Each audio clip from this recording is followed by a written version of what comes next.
After this, Absalom, the son of David, had a lovely sister, whose name was Tamar, and Amnon, the son of David, loved her. Amnon was so distressed over his sister Tamar that he became sick, for she was a virgin, and it was improper for Amnon to do anything to her. But Amnon had a friend whose name was Jonadab, the son of Shimeah, David's brother. Now Jonadab was a very crafty man, and he said to him, "Why are you, the king's son, becoming thinner day after day? Will you not tell me?" Amnon said to him, "I love Tamar, my brother's Absalom's sister." So Jonadab said to him, "Lie down on your bed and pretend to be ill.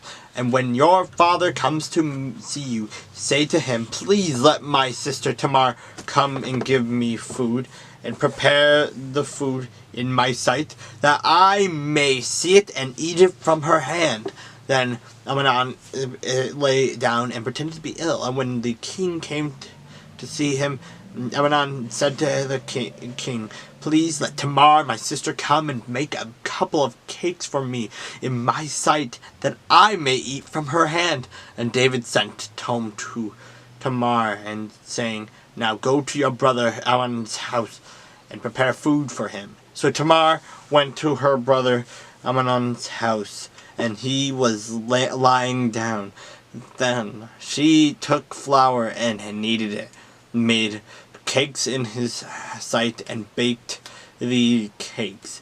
And she took the pan and placed them out before him, but he refused to eat. Then Amnon said, "Have everyone go out from me." And they all went from him. Then Amnon said to Tamar, "Bring the food into the bedroom, that I may eat from your hand." And Tamar took the cakes which she had made, and brought them to Amnon, her brother, in the bedroom. Now when she had brought them to him to eat, he took hold of her and said to her, "Come lie with me, my sister." But she answered him, "No, my brother, do not force me, for no such thing should be done in Israel. Do not do this disgraceful thing.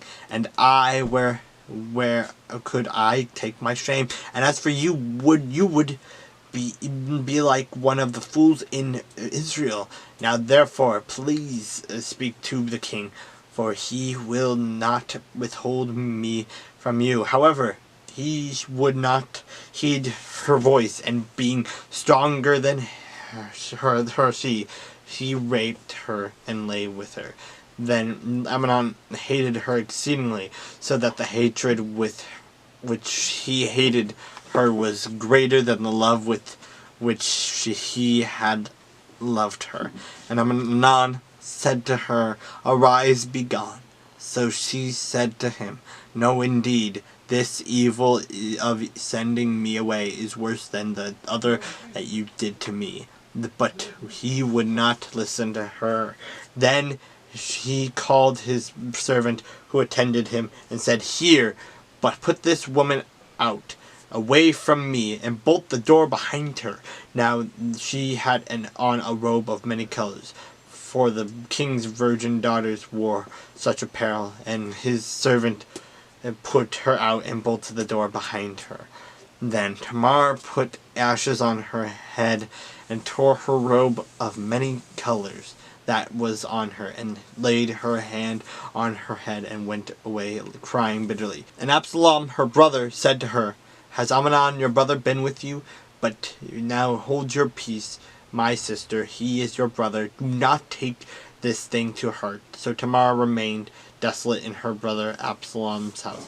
But when King David heard of all these things, he was very angry, and Absalom spoke to his brother Amnon, neither good nor bad, for Absalom hated Amnon because he had forced his sister Tamar.